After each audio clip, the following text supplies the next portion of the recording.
the difference of one of the differences of the near-death experiences, and I'm sure that you've read these studies as well, is that the difference between some of the psychedelic experience or lucid dream experiences is that at near death, you see, as you mentioned, you see people who have died. Even if, like in olden times when we didn't have our cell phones, we didn't know someone died right away. Somebody would see somebody who had died and then they'd learn later, like those kind of experiences that you couldn't have known. Different from psychedelic experiences where those aren't so frequent, but at near death, it seems like those happen again and again.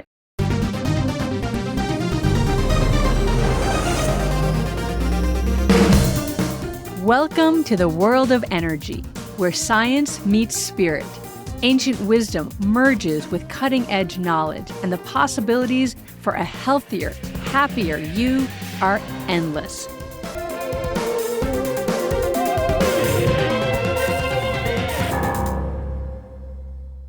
Hi everybody, Lauren here with a new episode of Cool People, Big Ideas. And I'm really excited because today I get to talk with one of the most controversial scientists around. Rupert Sheldrake has been studying and teaching and publishing and sharing for decades, and his theories have been instrumental in many important things and discoveries around the world.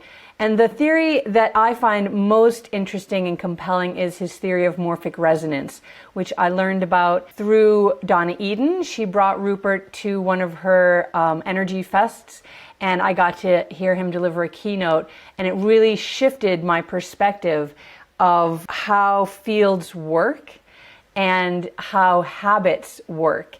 And actually, when Donna met Rupert, she had an aha moment of one of the layers of the aura that she sees. She finally understood how to name it and to talk about it after she learned Rupert's theories of morphic resonance. This was such an amazing conversation, filmed on the island of Cortez in northern Canada, and it was just beautiful and fun and laid back. And so sit back and take in this really fun conversation between me and Rupert Sheldrake. Enjoy. Thank you so much, Rupert, for taking your time out to be with me, especially in this so magical place where all we ever want to do here is play. Good to be with you, Lauren, yes. Yeah, so I just am so blessed to have spent almost a week with you and your sons in this very magical place. Sharing the work that you like to share to the world or to a community of it. And I just am curious, you've been teaching up at Hollyhock for many years now. What is it about teaching here or teaching in general that you still enjoy, that you seek to come back here every couple of years and do it again? I love this beautiful island, and I love the natural quality of it. It's on the edge of civilization. I mean, we look across to these islands and the mountains beyond, and they're mainly uninhabited. There's the occasional boat access only cabin. In the mountains, there are grizzly bears. There are wolves on this island. I live in London, and this isn't my normal habitat, but I love being in this atmosphere. And there's something about Canada and the West Coast, which is has a kind of openness. You know, it's not sort of closed in and overburdened by the past. There's a kind of openness to the future and openness of spirit, which I like very much. And teaching in a workshop format at Hollyhock is very good in the sense it's a bit like an Indian ashram, that you live as a community together. People aren't just commuting in for a lecture and commuting out again. As they do for an evening talk in a city or for a university. Living as a community and eating with other people, eating together, and being in a small group where you can get to know each other and where there's feedback. It's very different from, say, giving a lecture to 500 people in a huge auditorium with a few questions at the end. This is much more interactive, and I like that very much. It's a kind of luxury. I mean, I only do this once a year, and it's a very enjoyable experience, especially to do it with my two sons. I wanted to ask about that, about teaching with your two sons, because I took this same workshop from the three of you 8 or 9 years ago now, when it was up in Bluff House, and there were maybe 18 of us or so, and you led, and Merlin and Cosmo both contributed incredibly. I remember going to the forest and digging a little and seeing the mycelium and that kind of thing. And Cosmo definitely also taught us some very difficult songs that we kind of mastered. But this time it was much different. They had a bigger part, and Merlin led and you taught as well, but he led versus you leading. So how is that shift work for you, and how do you like that change, and how is it just going with that? Well, I'm delighted that he can lead and he and Cosmo can do it. Last year, my wife Jill and I had a no-fly year, so we didn't come here last year. And Cosmo and Merlin led this workshop without me last year. So I know they're perfectly capable of doing it without me. They wouldn't have been when we started out, because they'd never given a workshop before, and most people had never heard of them. Right. But now they're very well known, and the fact they could do it without me last year meant I knew perfectly well they could do it without me this year as well, if necessary. So I was very happy for them to take the lead, and we're having another no-fly year next year. So it was wonderful to see that they could actually do this and do it so well. It was so beautiful watching, and of course, not watching, being part of this. And of course, Jill was there also this year, and she said that this was the first time that she had seen all three of you in action in this particular way. And of course, she contributed. And this might be a bit of a strange question, but so much of your work and Jill's has to do with archetypes. One of the things that I love about you coming here is just what you said. It's much more of a familiar way to be with presenters. There's not that kind of, you're up on the dais and we're down in the pit. And so we get to know each other in a different kind of way. And I'm listening to people, and everyone has an experience, a personal experience with one of you or more, and cherishes that, as I know I do. And then you're also very archetypal as a family. I mean, you have been a scientist for decades, and we don't need to go into that, but quite controversial and at the forefront of massive changes and discoveries. And then Jill with bringing chanting, being instrumental in bringing chanting to the West, and the work that she does building on your work. And then, of course, you have these two children named quite archetypal names. It's not like, Susie and Johnny or something, or, two male names. It's not that. You gave them very archetypal names, and then they've become incredibly dominant and powerful in their respective fields. So I wonder if you think of your family archetypally, or if that's not possible to do when you're in it, or do you? Well, in it just feels like our family, with the normal kind of family dynamics. So I don't actually see it as archetypal within the family.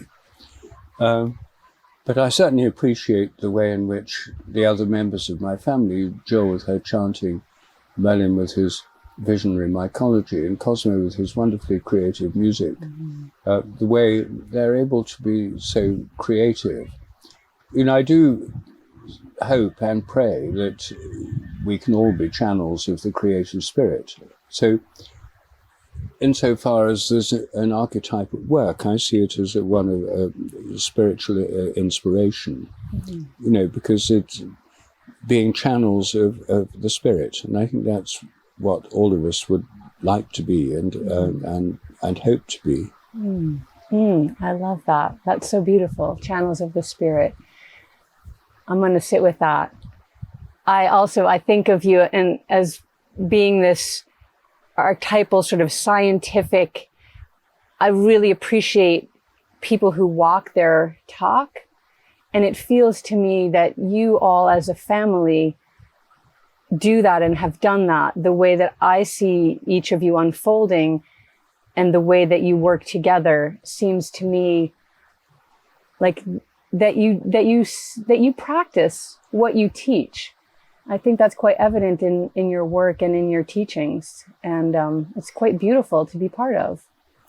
Well, I'm glad you see it that way. I mean, what I think is what I feel very blessed by is that Jill and I and Merlin and Cosmo can all be ourselves, and also that this works as a way of working. We don't have to pretend to be someone else. We can just be ourselves. And that's a real blessing. I mean, Cosmo can be himself, creating this wonderful music, which is what he'd do anyway. That's what he most wants to do.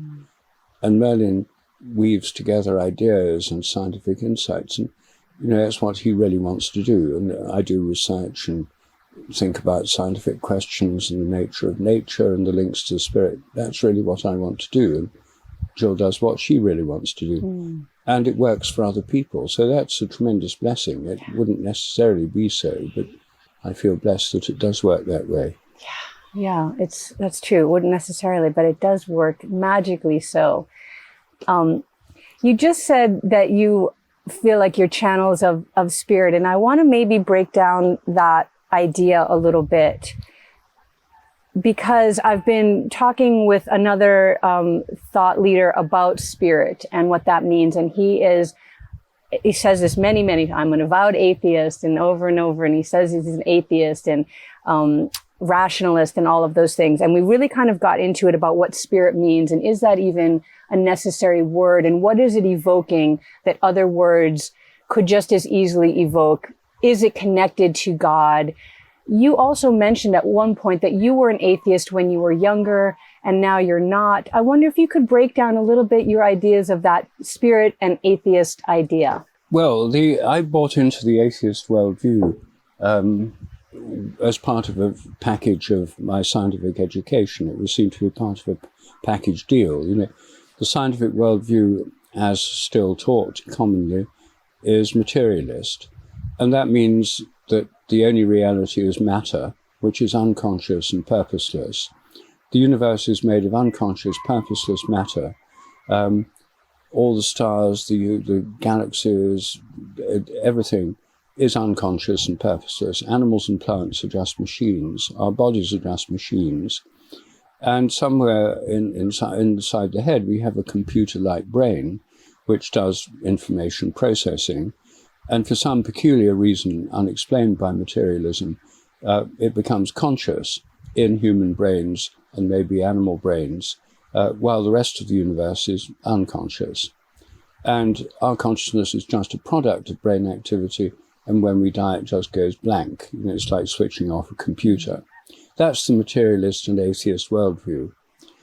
And it really grew out of a kind of movement in 19th century science to try and get rid of God, to try and get rid of any form of religion, and make science autonomous. And, it serves the purpose of science, because it means that scientists are like the new priesthood, the people who understand nature. The old priesthood and all religions are considered irrelevant and things of the past, and so on. It's part of a rhetoric of scientific progressivism. Well, I bought into that and I believed it, but when I had experiences, direct conscious experiences, partly through traveling in India, partly through taking LSD, partly through meditation, partly through spontaneous mystical experiences in nature, I came to the conclusion, well, it wasn't a conclusion, it was a direct experience that my own consciousness was part of something vastly greater than myself. And this is the kind of thing people call mystical experiences, the feeling we're part of something much greater than ourselves. It's a kind of direct knowing. It's not just a thought. It isn't a thought. It's a direct experience. And it's most people, well, certainly many people have had these experiences. It's not that rare. It's not as if there were just 2 or 3 medieval saints who had these experiences. Surveys show that many people in the modern world have had them through psychedelics, through near-death experiences, through spontaneous experiences of connection with nature, which can occur even in childhood. These are very common. And for the materialists, these would just be illusions produced by the brain. But if you have these experiences, they don't feel like illusions. And so you really have to choose. Do you trust your own experience, or do you trust what is in fact just a theory? Materialism is just a theory. It's a belief system. And it claims, or scientists claim, that ultimately everything's empirical based on experience. So what comes first, our own experience or a theory that ignores our own experience? So I think actually even on scientific grounds, it's more important to pay attention to our own experience. So I think that there is a greater form of consciousness than our own, of which we're part. And this is an insight shared by all religions. All of them have the idea that there's forms of consciousness beyond our own. Both a supreme form of consciousness, which Muslims, Hindus, Muslims, Christians and Jews would call God. Hindus would call Brahma or Sat Chit Ananda. Buddhists wouldn't call it God or Sat Chit Ananda, but might define it negatively, nirvana, which is by defining it by negation what it's not. It's not anything we normally know. But it's something greater than, it's not just extinction of all consciousness. So that seems to me the basis of all religions, this experience of a greater consciousness. All of them also admit there are many other forms of consciousness beyond the human level: gods, goddesses, angels, saints, departed people, spirits, animal spirits, nature spirits. And those are actual experiences for a lot of people, including me. So I think that it's more rational to take a religious view, or at least a spiritual view. And in my own case, having gone through a long period, several years, living in India, of mainly following kind of Hindu philosophy, Hindu practices, yoga and meditation, I was drawn back to a Christian path, partly because I come from Christian tradition, Christian family background, and on my own theory of morphic resonance, collective memory, it makes most sense for me. I feel more in tune with my whole heritage and culture and land, living in England. So that's the path that I follow. And if I take seriously Christian theology, which I do, like Hindu theology, basically has the idea that the ultimate reality, ultimate consciousness, is not just a kind of undifferentiated blob of consciousness. It has a structure. Consciousness has a structure. And its structure involves the knower, the known, and the means of knowledge, to put it in terms of Kashmiri Shaivism. There's a ground of consciousness which can know and experience, conscious being, which in the Hindu Sat Chit Ananda system is Sat, the ground of being, conscious being. And Chit is consciousness, the things that are in consciousness, names and forms. Consciousness has objects. When we know things, we look around us now, and there's the sea, and there are rocks, and there are trees, and there are chairs and tables and people. These are all within our consciousness. They're not the same thing as the consciousness that knows them. They're within consciousness, names and forms. And that's, in Christian theology, that's the Logos, the second person of the Holy Trinity. God the Father is the ground of knowing, conscious being in the present. As God said to Moses in the burning bush, I am who I am. Conscious being in the present is the definition that God gives of himself or herself. I am that I am. So then the contents of consciousness, the Logos, are the names and forms.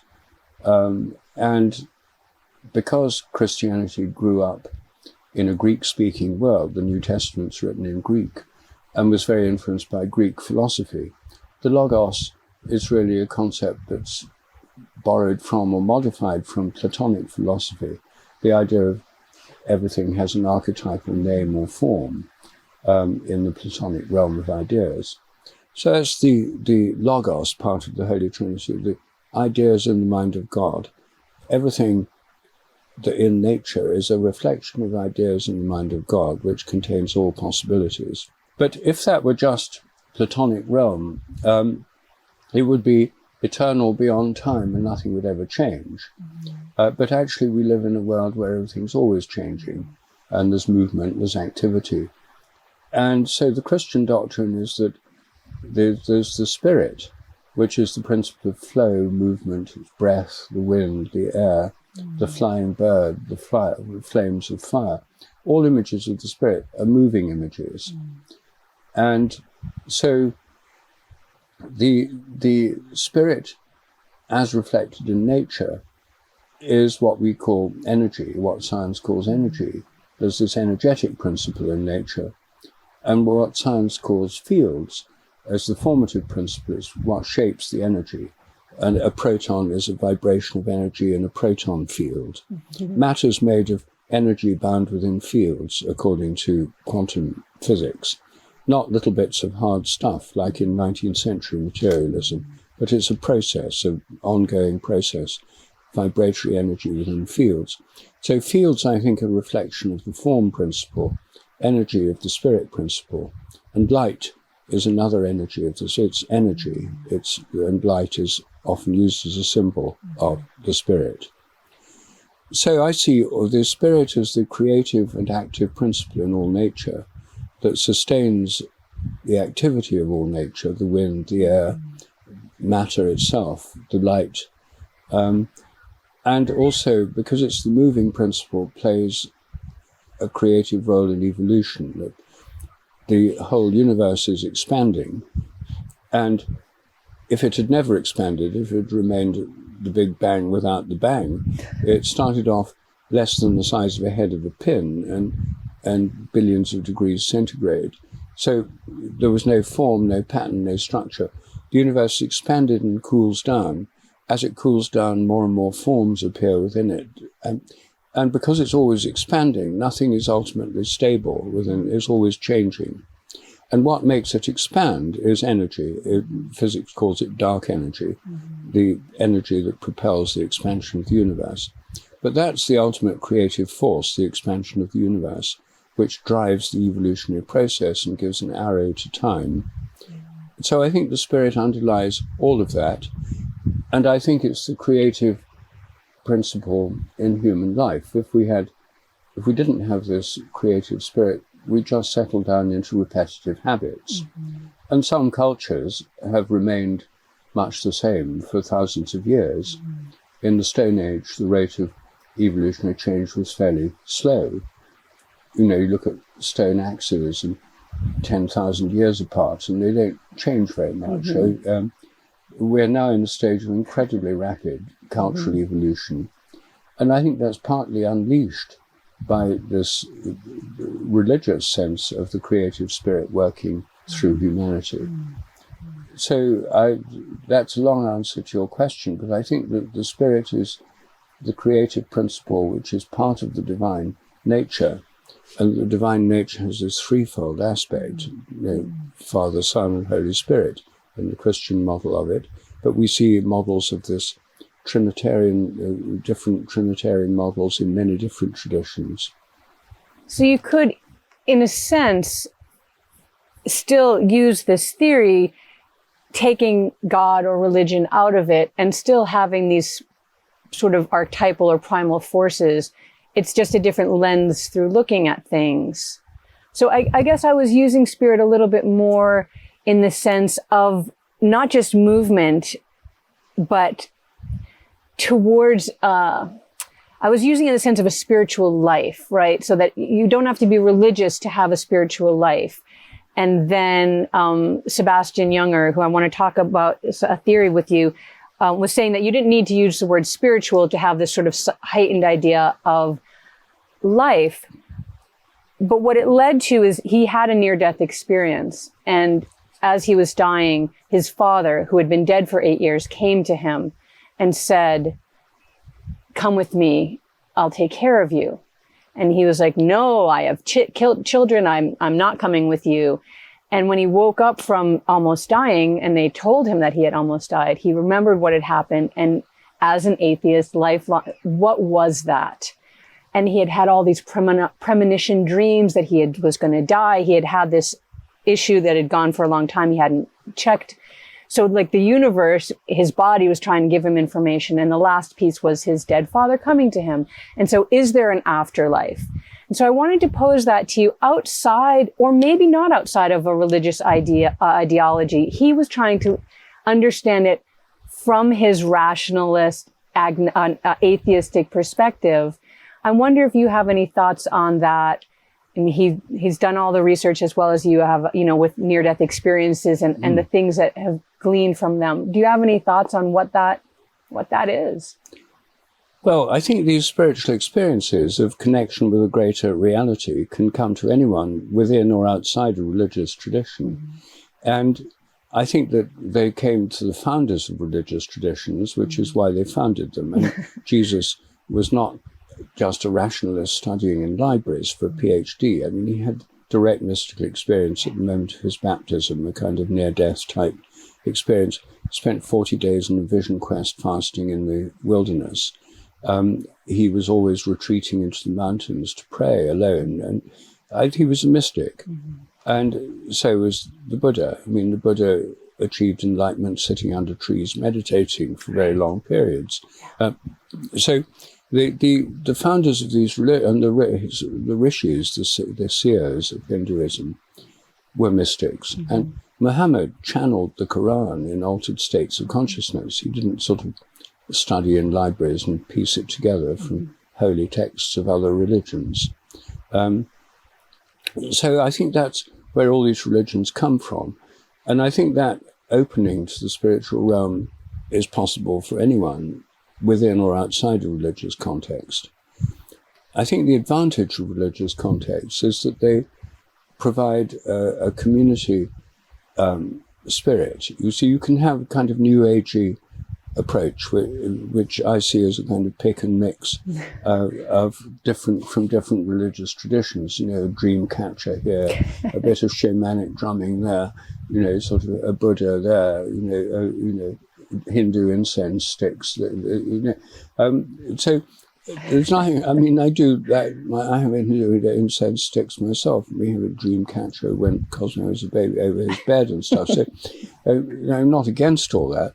But the thing is that if you have kind of pick and mix individual, it's very Western and individualist, that approach. Yeah. Each individual makes their own personal religion or spiritual practice, picking and mixing from all the available traditions. But what that doesn't give is a sense of tradition, continuity, rites of passage, and so on. And what traditional religions do is they provide rites of passage in the Christian context, birth, baptism, marriages, deaths, sacraments, and so forth, confirmation, and different rites of passage. All religions and all traditions have them. Native Americans have vision quests and so on. And you can make them up, but people who do make them up, you don't usually say, this is something I just made up myself.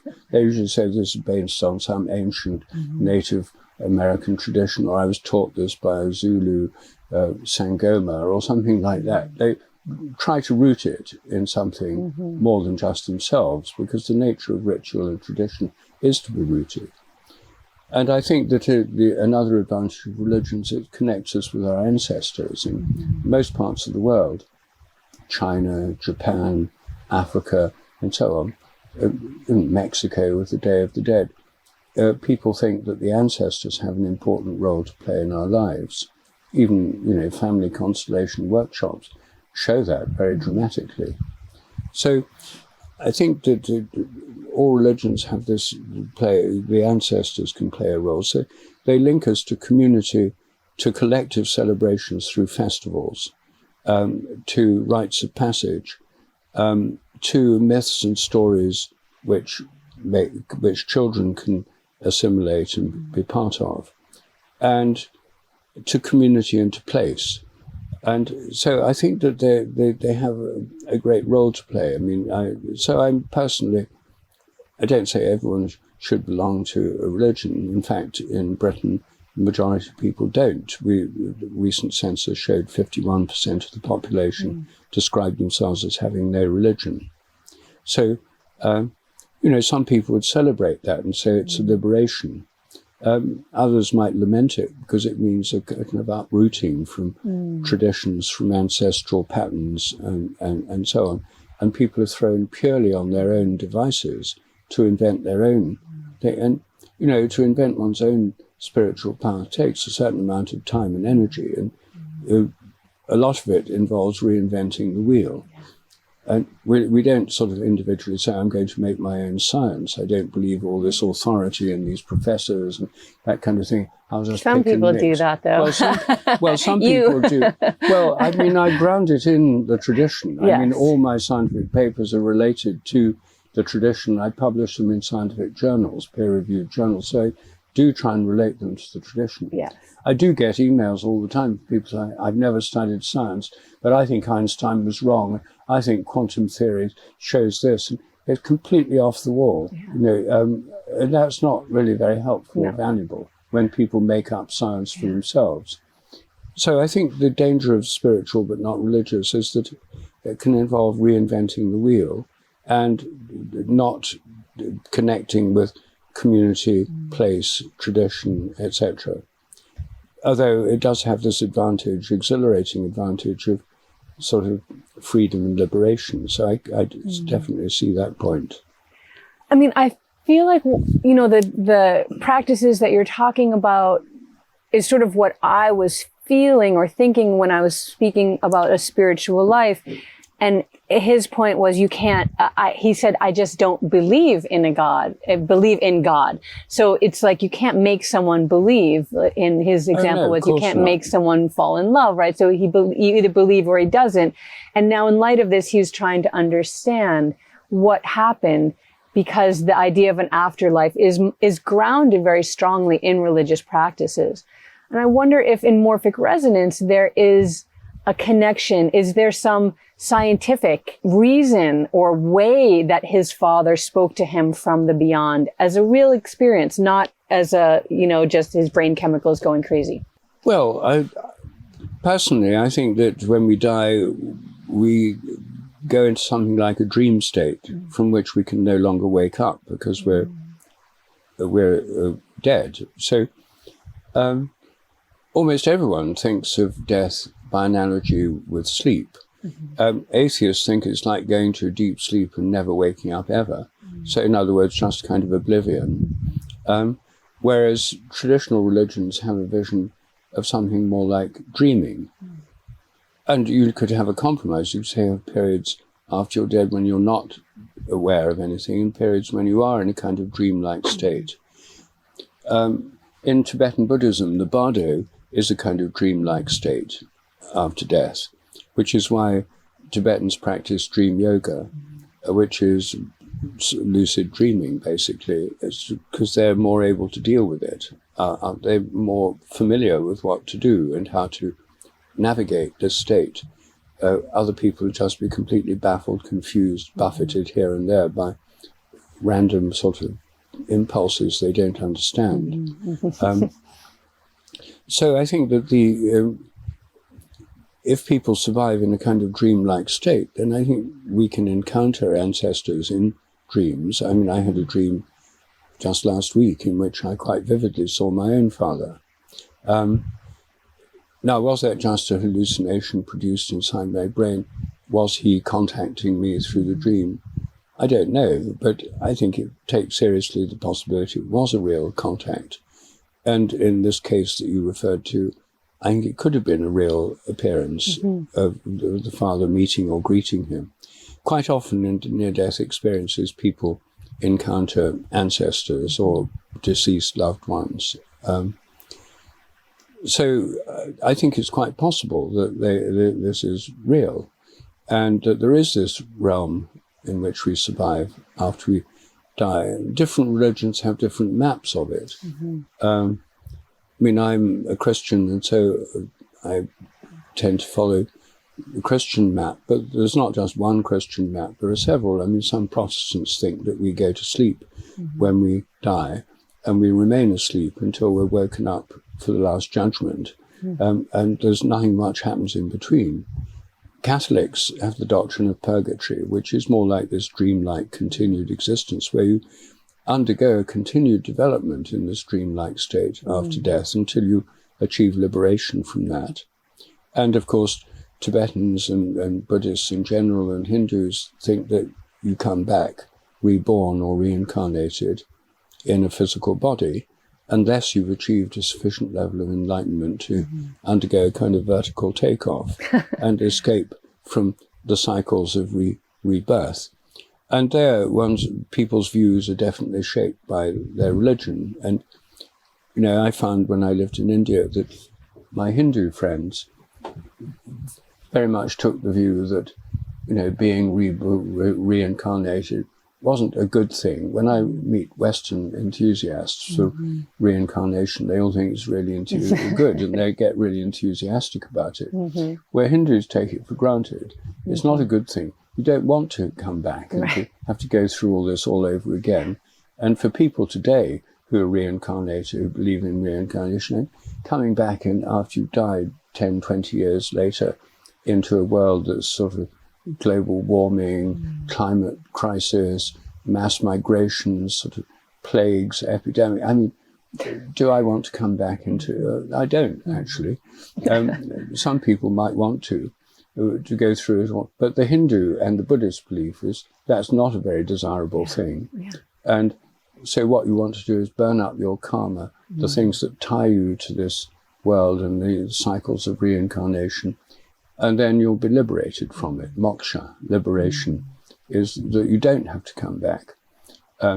Whereas Christians believe that most people have a kind of moksha anyway, a kind of liberation, which may require quite a long time and further development before ultimate liberation. But you don't necessarily. So the cultural view, the religious view, does shape how you practice your spirituality. And what do you think the scientific view is? If you could postulate a scientific reason or rationale for a post-life or a post-death existence, or the communication between those who have passed or those who have died and those who are still here, is there any kind of scientific pinnings that you could put that onto?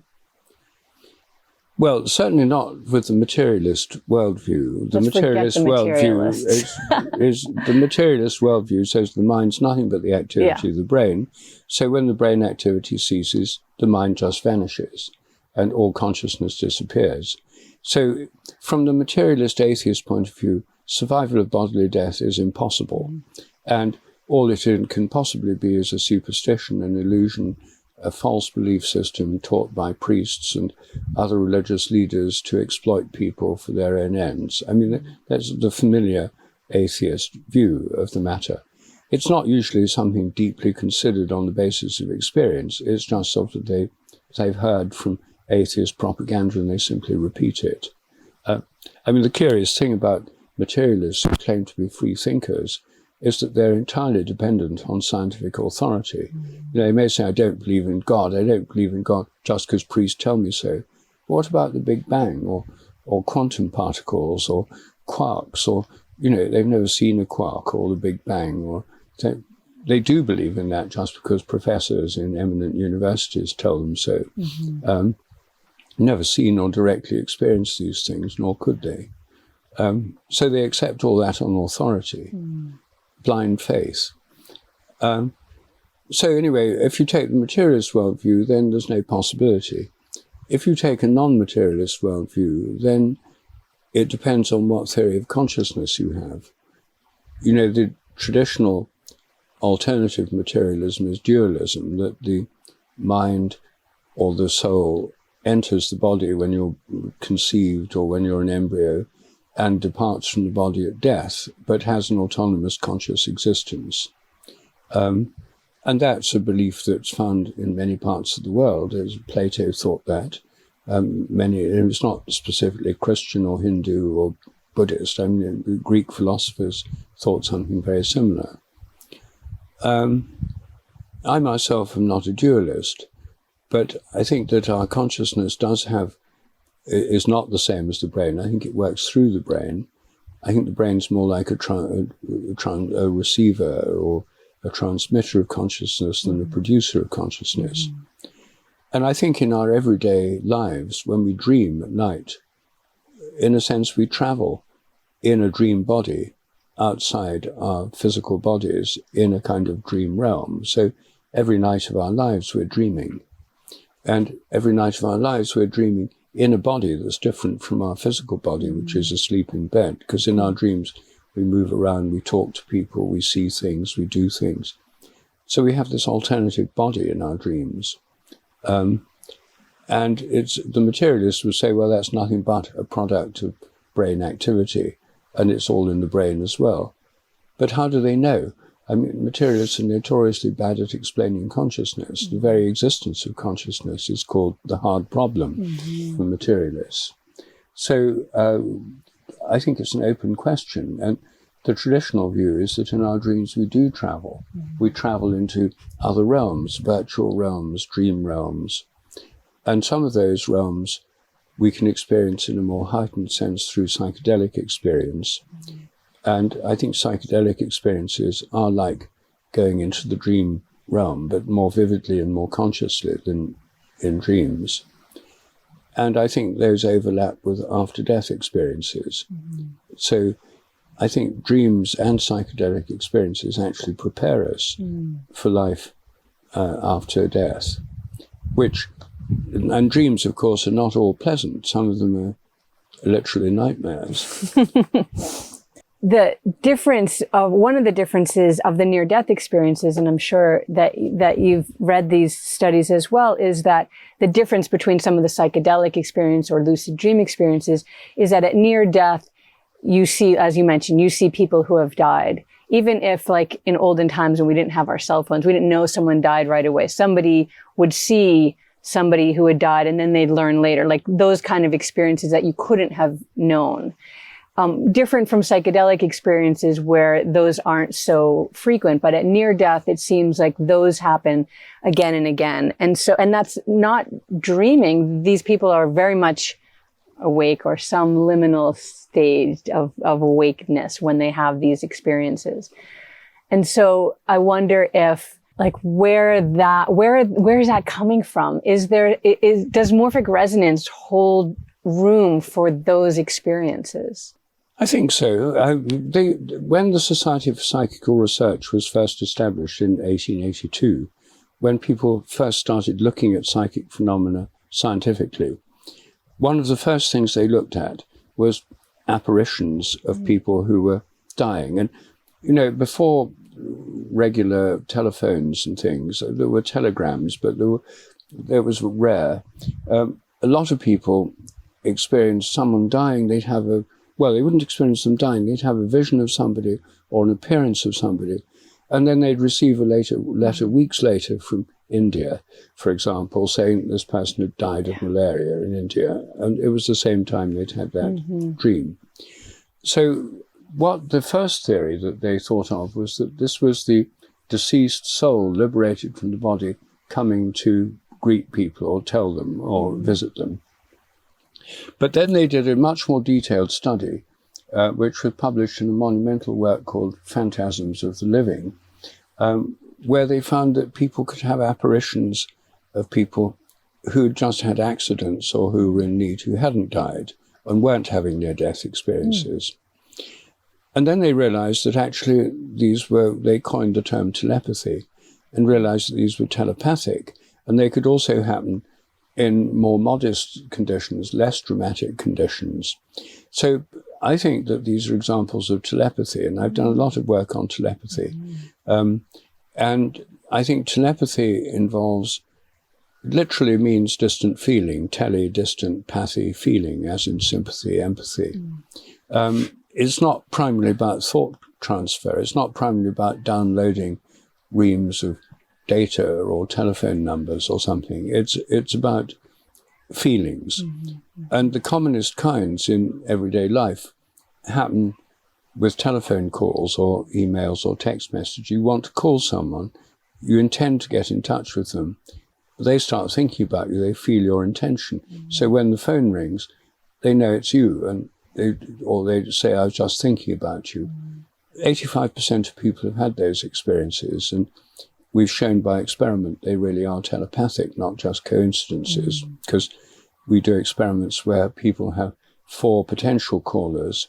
We pick one of the 4 callers at random in a trial. They're filmed with a landline phone, no caller ID. The phone rings, they know it's one of these 4 people, but they can't know which because we've picked the caller at random. Before they answer the telephone, they have to say who it is out of these 4 people. And they write much more than chance. I mean, it's highly significant. So telephone telepathy, mother-baby telepathy, many mothers know when their baby needs them. Their milk lets down if they're nursing mothers. I've done research on that, showing that that really is a kind of telepathic thing. Dogs know when their owners are coming home. I've done a lot of work on telepathy in dogs and cats and other animals. It's a basic animal form of communication. It's not specifically human. And it happens most at times of need. When a baby wakes up and is crying, it needs its mother. And the mother, if she's miles away, feels the baby's need. Her milk starts breast starts squeezing out milk. Her milk lets down. And most mothers in the past would just go back to their baby. Now they call home on a cell phone, and they usually find the baby is indeed in distress, and then they go home. So this is very basic, and I think that accidents and death are much more extreme versions. And I think we're linked to members of social groups through social bonds, which are part of a morphic field of the social group. I think we resonate with other people within that social group. And there's a kind of resonance between people. So if I start thinking of you, and you might start thinking of me, especially if I am in need and want to get in touch with you. So I think it's how telepathy works. And I think that these experiences when people know another person's dying or has had an accident are not so much after-death communications as telepathic. However, it's now well known that about 50% of bereaved people experience the loved person usually within a few days after death. They often feel their presence or hear them or feel a touch from them, as if they're saying goodbye or reassuring them that all's well. And they usually do find it very reassuring. And I recently published a paper just 2 or 3 months ago, based on hundreds of case studies showing very similar things happen with deceased pets, dogs and cats, that people feel their presence, they feel that a cat jump up on the bed and snuggle up with them, and then they realize the cat's actually dead, even though they really felt it with them, or they see their deceased dog. So those, I think, maybe, again, they could be just hallucinations or grieving people, tricks of their memory and stuff. That's, of course, the rationalist account. Or they could be real attempts at contact or contacts from the deceased. And what the evidence you could interpret either way. So it's not conclusive for a materialist or a skeptic. But anyway, that's what happens. And I think these things could be explained in terms of a genuine survival of bodily death and an attempt to contact people. Interestingly, they fade out over time, and most of them happen within the first few days. And not many happen after about 6 weeks. And in traditional cultures, it's believed that the departed person will still be around for a while after death, but then they move on. And Hindus in India, where I lived in South India, they have a 40-day ceremony, 40 days after death, where they carry out a ceremony to help the soul move on further, because they think for the first 40 days they're still around to some degree, and this is like the next stage. Fascinating. Okay, I want to come back to that in a second, but to consciousness for a moment. can we talk just briefly about the double slit experiment? I'd like to get your thoughts on if you feel that the double slit experiment shows or proves, maybe a stronger word, that our viewing of reality collapses it into being. I believe that's the standard interpretation of the double slit, that proves that by spectating, you collapse the reality. I have heard another theory that the double slit experiment is actually much more simply explained through fluid dynamics, and that it doesn't prove that that our view collapses reality. And if that's true, well, what then does? So I don't know if you know those two theories. I would love your thoughts on that. Well, personally, I think that the discussion of the double slit experiment is overrated. I mean, I think the whole experiment's overrated. I think the reason that happened is that in the 19th century, most scientists thought that science was completely objective, that it was like observing nature through a plate glass window, and you had nothing to do with it, you were just observing it, which is why scientists adopted the ridiculous practice of writing in this passive voice. A test tube was taken, it was carefully heated over a Bunsen burner, as if it just happened spontaneously and the scientists just observed it, instead of I took a test tube and heated it over a Bunsen burner. And then when in the same papers, the same style, in the discussion, instead of I think, that it is considered that, this absurd passive voice style, thankfully now going out of fashion within the sciences.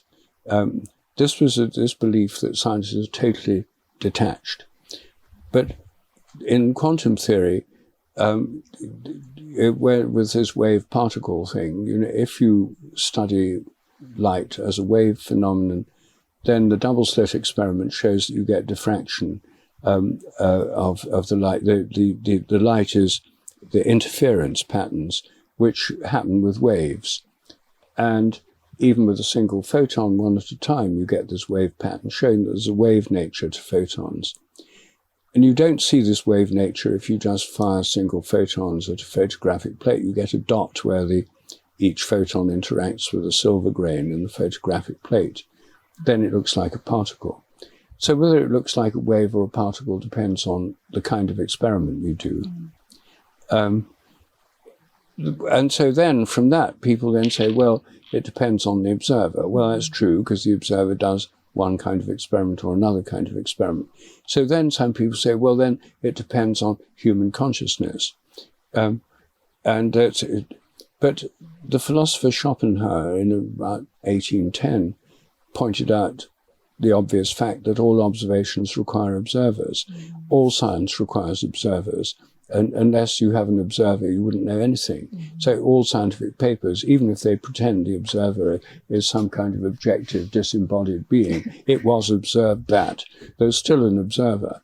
Right. The dial showed that the pressure was 300 bar, etc. Well, there's still an observer observing the dial and writing the scientific paper. So the whole of science is produced by human consciousness.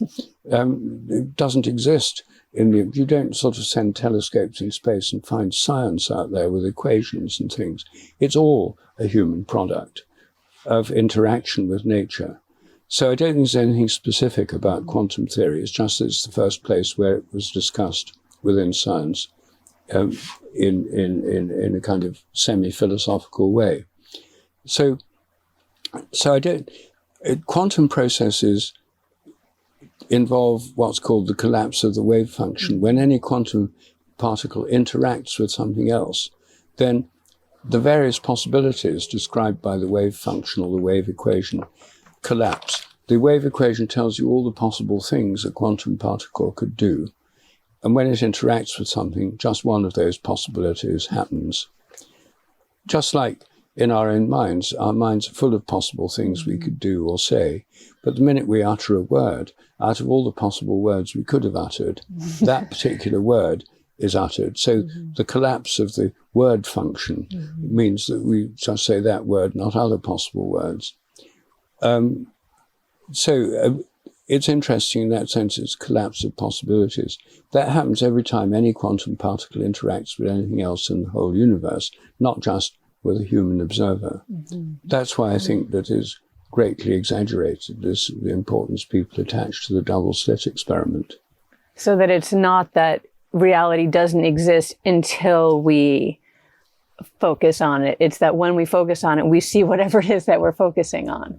Yes, it's not that we create reality just by focusing on it. We're interacting with the world. A scientific experiment is an interaction with the world.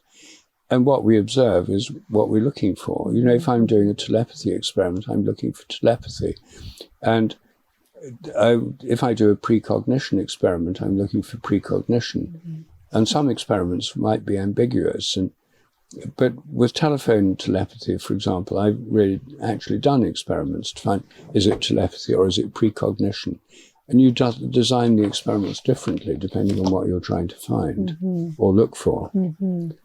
And there's the obvious point some people make, you know, if you have a fishing net and you go out and fish with a net with sort of 1 foot square holes, you're going to end up saying there's no little fish in the ocean, there's only big fish.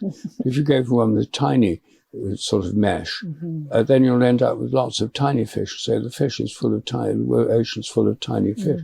Depends on the kind of observation you make. That's fascinating. I mean, that makes so much sense. And so much of your science, I find, does that, not to be punny at all, but it does resonate as a truth. When I read the things that you've written and I try to apply them in my own world. Well, I see it slightly differently. I just use the resonance metaphor is a different metaphor because it means you don't have to have the idea that there's actual traces left in space. You see, the traditional theory of memory is that memory depends on physical traces. And the ancient Greeks thought of it like wax seals, you know, stamped in wax, a seal. Or, you know, then people have thought of it in terms of, you know, magnetic tapes or hard drives or whatever, all these analogies for memory. Those are all physical traces. And sometimes when theosophists talk about the Akashic record, where Akash is a kind of ether, it implies some kind of physical record out there in the ether, in some kind of celestial filing cabinets or hard drive or something. Well, I don't think it's necessary to think in terms of a physical or material basis for memory. The whole point of morphic resonance is that there's a direct connection across time, that you can have. I mean, the difficult to understand bit is this resonance across time, that without any connection in space or time as we know it, maybe going through other dimensions, of which there may be many, even in modern physics, there's lots of extra dimensions, that something in the past, like something that you may have experienced with your father 30, 40 years ago, that you can resonate with that, and there's a direct link across time. It doesn't have to have been in a physical medium in the meantime. It's just a direct connection across time. That time allows for direct connections through resonance, and so across space as well. So I'd see it as a direct resonance rather than being stored in some kind of etheric medium. Doesn't resonance, though, imply like a wave movement through some kind of substance? No, it doesn't necessarily. Well, it might imply a wave movement through a substance. In acoustic resonance, there's a wave movement through the air. In electromagnetic resonance, there's a wave movement through light or the electromagnetic field. So yes, there is a kind of wave movement there, but morphic resonance uses that metaphor, but says that the resonance between, it's a wave pattern in the past resonating with a wave pattern in the present, but it doesn't necessarily have to have waves of ether in between. Or there may be some, but they may be in what David Bohm called the implicate order, or they may be in another dimension. I leave the question open as to how it works. What I'm suggesting is that there is a resonance between the past and the present based on similarity. And some people say, well, there are physicists who understand superstring theory who say, well, this connection could happen through these extra dimensions, which could make things closer in space and time. David Bohm thought it could happen through the implicate order. And you could say, well, it happens through the quantum matter field, which the ether, as you were calling it, the quantum matter field, or the Higgs field, or you could say it happens through all those. But those would be mere speculations. And in order to test them scientifically, you'd have to say what experiment would distinguish between the quantum matter field theory, the implicate order theory, or the extra dimension in superstring theory. And I don't know of any experiment that could distinguish them. So they're just simply parallel speculations. But what you can do is you can do experiments to find out whether, if you train nematode worms to learn a new trick on Cortes Island, BC, whether the same kind of worms in Paris, London, New York, and everywhere else would learn the same trick quicker. In other words, you can test the predictions of morphic resonance and see whether it really happens or not, this transfer of memory. But exactly how it happens, I don't know. And, you know, when Faraday showed that electrical and magnetic fields are related, electrical flows induce magnetism, magnetic changes induce electricity. He showed this by experiment in the 1840s. He didn't know how it worked. He called them fields. We didn't know how the fields worked. Then Maxwell came along in the 1860s and said, well, it's all based on vibrations in the ether, the luminiferous ether, which is subtle matter. And Einstein came along and said no such thing as the ether. And then quantum electrodynamics comes along and says they're all based on fluctuations in the quantum vacuum field. So all these different theories have come and gone in physics. But the fact is that electric motors and dynamos still work just like Faraday said they would, whatever theory you have. So basically the postulate of morphic resonance is that there are these memory connections across time. But I wonder, though, if you can test, like for the nematode worms learning a new thing, maybe that's the same thing. I'm wondering, like we talked about during the workshop, of like a new idea that happens, and, you know, it happens, 3 or 4 people will come up with this, quote, new idea at the same time. And there's this idea that there are these ideas, that they're in the collective and you can open up and find those. So that's different from memory. So that's where I'm trying to figure out, like, where does that live as again, my idea, the standing wave that you can tune into in some capacity? Well, if somebody's already had an idea, then it could be a kind of memory by morphic resonance. But what morphic resonance does is explains habits and repetitions. That's what it's about. And most of nature is repetitive and habitual.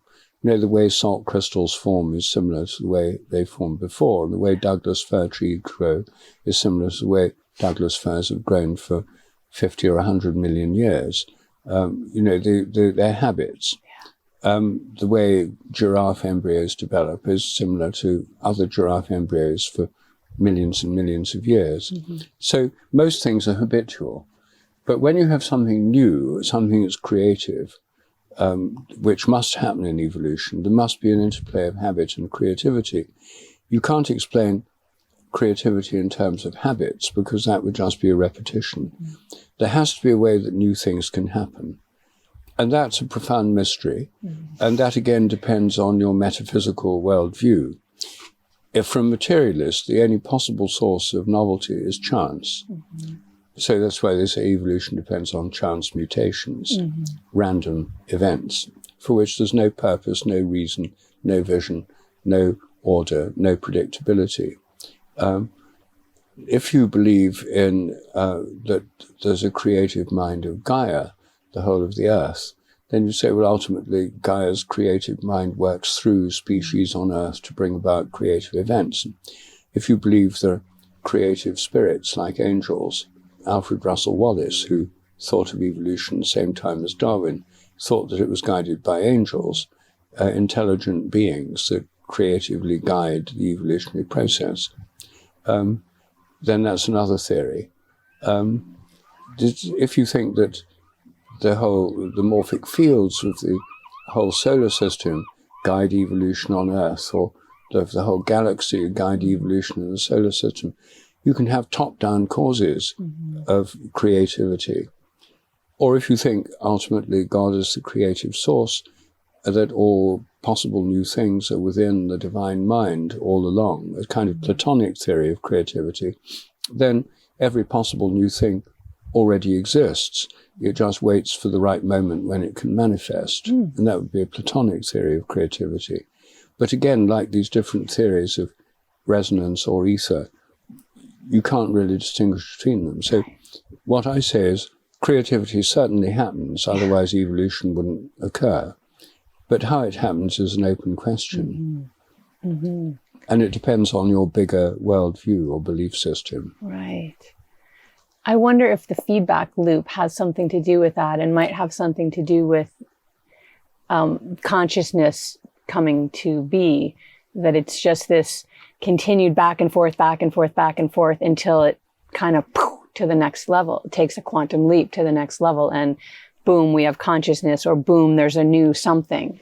Well, there's certainly feedback involved in all natural processes of some kind or another. And that's no doubt part of it. But exactly how feedback would lead to a creative leap. I mean, if we don't understand creativity, even human creativity, like here's Mozart, creating this incredible music. He just heard it in his mind and he wrote it down. And now, where did that come from? Was it a feedback loop in his mind between his music and Beethoven's, or his music and other? I mean, I'm not sure how much it helps us to. We just don't know. We just don't know where creativity. I think it comes that it's inspired from the Holy Spirit, to come back to the beginning of our conversation. Ultimately, that there's a creative spirit working through nature. But it can, you and I can be creative, the earth can be creative. There's a kind of openness to creativity in all nature and in all humans, potentially. And when it's needed, it often happens when it's needed. Necessity is the mother of invention. You don't need to create new things. I mean, if you've got a car that functions perfectly well, you don't need to create or reinvent the car. You can save your time and trouble for things that do need doing. So we tend to focus our creativity on areas where it might be needed. I think we may have to leave it at that, because we've reached ultimate mysteries, which we always will do in any conversation sooner or later. Yes, I agree. I agree with that 100%. I just want to ask you one more question. You've had a remarkable, and are still in the midst of a remarkable scientific career, and there's been all kinds of controversy, and you've met that with calm certainty, and it's quite lovely how you've met so many of these challenges. I wonder if you think about your career as a whole, if there's things that you still are wanting to do, or if there are any scientific sort of regrets that you have, or anything that you feel that you still, I know you're still actively doing all kinds of research, and so kind of what maybe you're excited about. Well, that's a very big question. My primary aim at the moment is to do experiments to test morphic resonance, telepathy, the extended mind. These are the areas that I've done research on for years, and which I would like to continue to a point where they reach a kind of tipping point, where they become widespread areas of scientific inquiry, which they're not at the moment. I mean, they're all heretical and sort of marginalized. But I think all of them could lead to a great expansion of scientific inquiry. and a deeper understanding of nature and mind. So those are all areas that I'm interested in and still doing active research in. I don't know about regrets.